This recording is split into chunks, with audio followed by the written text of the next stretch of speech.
Tornando al discorso, Andrea, ritorniamo al discorso donna, aspetto fisico. Secondo te, esatto, cioè un tuo parere, l'aspetto fisico della donna, come dovrebbe essere per attrarti? No, ma su questo guarda, non è importante, cioè l'aspetto fisico è importante. Da donne ti ho detto che siano misteriose, che non siano facilmente afferrate. Ma oltre al mistero io penso l'aspetto fisico ti attira, no? Beh, ma dopo certo è chiaro che se... posso dire tranquillamente che se ne viene una ciccioccella... No, ma allora ti dico, se è perversa, questo guarda che è molto mentale, sono Scorpione, quindi è molto mentale il discorso. Cioè tu mi vuoi dire che se viene anche una donna in carne, cicciottella, che sia misteriosa... Ma dipende, esatto, dipende, l'importante è che abbia una mente molto aperta e soprattutto che sia capito, che deve essere perversa, ecco. Non dico altre cose, però è importante, ma è sempre così, perché altrimenti non c'è feeling. Certo. Il feeling è importante. Altrimenti esiste, allora è un rapporto di lavoro e basta. Ecco perché spesso le relazioni migliori sono quelle negli autogrill, in certi posti, perché le vedi subito.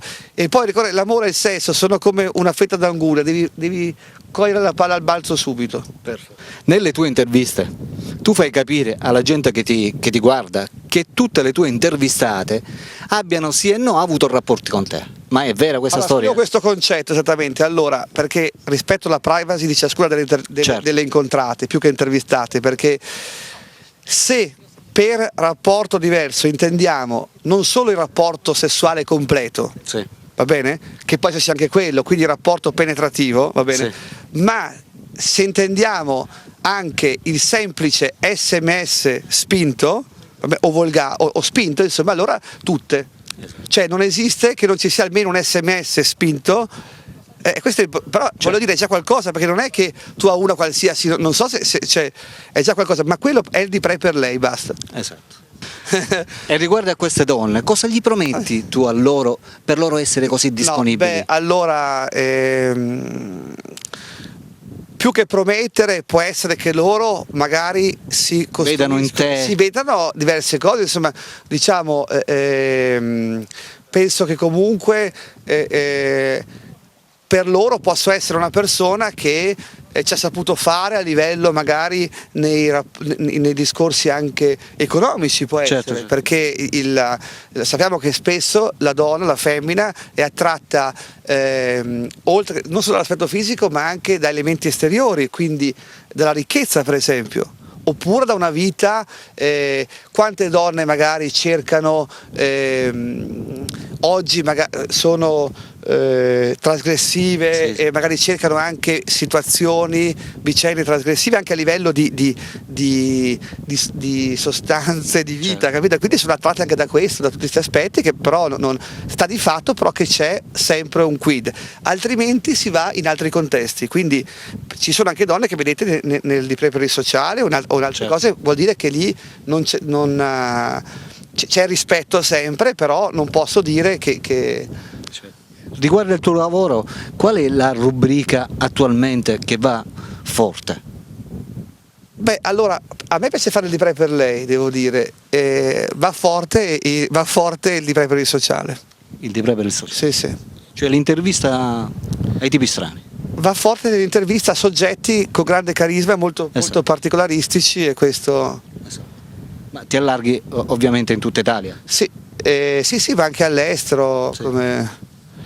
Cosa pensi delle donne? Secondo te sono tutte facili? No, non lo sono. Allora, io ultimamente sto conducendo una battaglia contro quelle che io definisco, perdonatemi il francesismo, fighe di legno.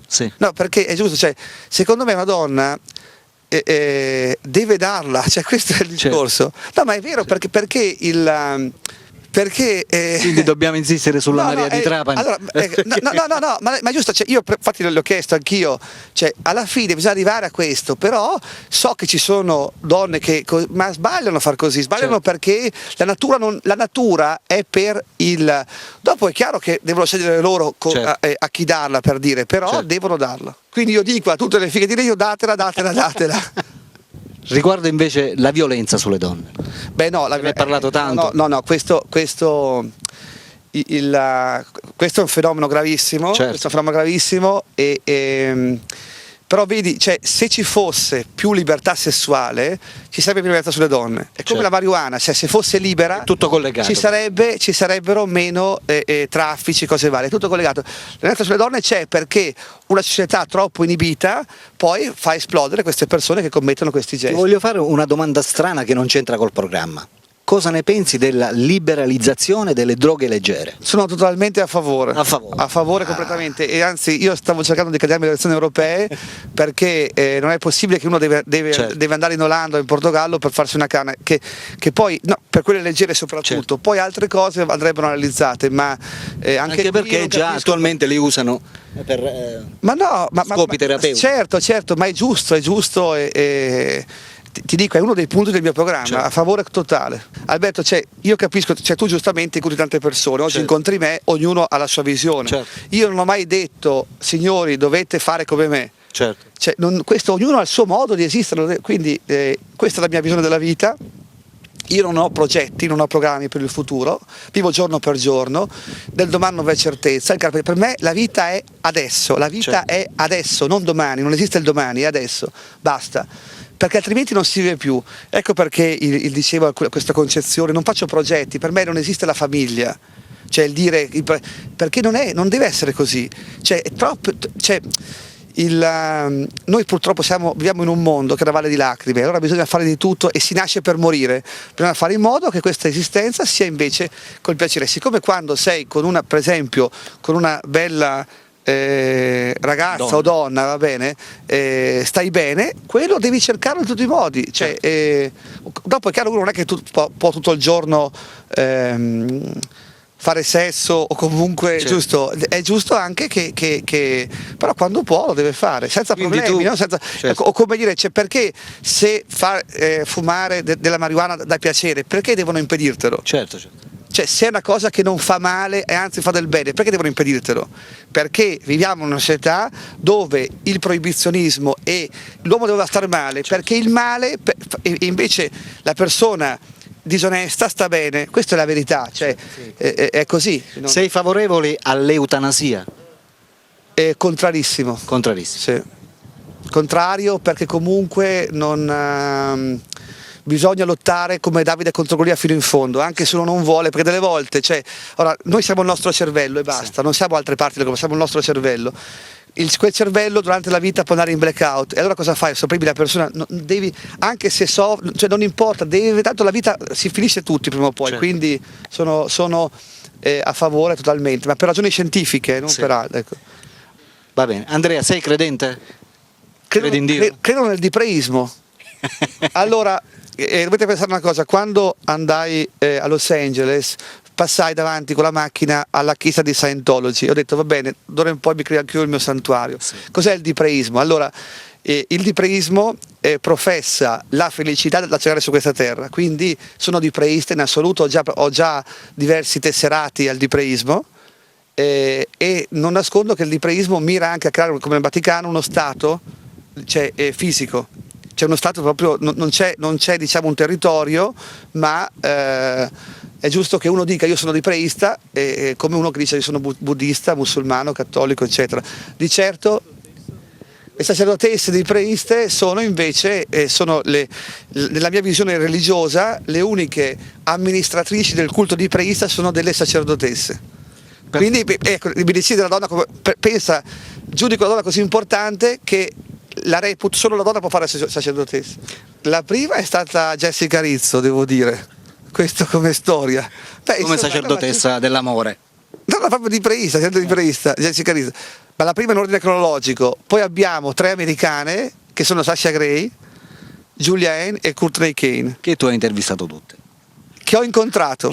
E poi però diciamo per me rappresentano, sono degne di rappresentare il culto dipreista. Dopo o lo sono indirettamente, comunque poi tante altre, ma mi piace far vedere la centralità della figura femminile. Va bene, un'ultima domanda Andrea. Attualmente ci sono delle candidate che tu stai analizzando? Ma non posso dire i nomi perché sono molto scaramantico e quindi... Sarà una sorpresa anche per i telespettatori. Sì, ce ne sono. Vabbè, l'ultima domanda Andrea. per conoscerti di più e soprattutto per farti conoscere da questi telespettatori che ti stanno vedendo per la prima volta o anche, Anche no, per le scherzo, prime volte. no. Parlaci del tuo carattere, che uomo sei, descriviti per dar modo, appunto, ripeto, a queste persone. No, diciamo questo, io sono uno che non vuol far fatica, vi dico subito, anzi sono contro il lavoro, contro questi aspetti, quindi sono... Noi ci diciamo qui a Marsala l'osso nella pancia. No, io lo dico, io l'ho detto, cioè se vengo eletto Logico. voglio istituire una indennità per i disoccupati, perché se uno non vuole lavorare non deve lavorare, non deve lavorare, non l'obbligo al lavoro, basta con l'articolo della Costituzione che dice l'Italia è la Repubblica basata sul lavoro, ma stiamo scherzando? Ma se io non voglio lavorare saranno affari miei o no? Certo. Quindi no al lavoro. Continua. Ecco, quindi, e cosa devo dire? Del poi? tuo carattere. È il mio carattere, quindi non voglio lavorare, per me cerco solo il piacere, sono passivo, ma attenzione, non nel senso sono eterosessuale al massimo, questo lo dico, mi dispiace amici, tutti quelli che sono gay, li rispetto, ma io sono etero, però sono passivo, cioè voglio che la donna sia, come posso dire, ecco, sì, esatto, che sia la donna a fare, ecco, questo, ma questa è la mia visione, dopo ognuno ha il suo modo. Va bene, Andrea. Forse perché come lo dimostra, però questa è la mia visione. Mi fa piacere che vedi che tu sei un sei diabolico, perché riesci vabbè, bravo però, perché cioè, sei il re dei cuori e quindi devi Ti ringrazio, decifrare. anche tu sei bravo, te la cavi te. Grazie, guarda qua, guardate qui dove siamo anche poi. Grazie anche a voi telespettatori che ci seguite. Questo è tutto, un saluto da Alberto Lipari e dal grande Andrea Di Pre. E seguitelo sempre nonostante questo video, perché so che dopo dico basta, Di Pre non dovevi farlo venire, così, ecco. Ciao ciao. Ciao.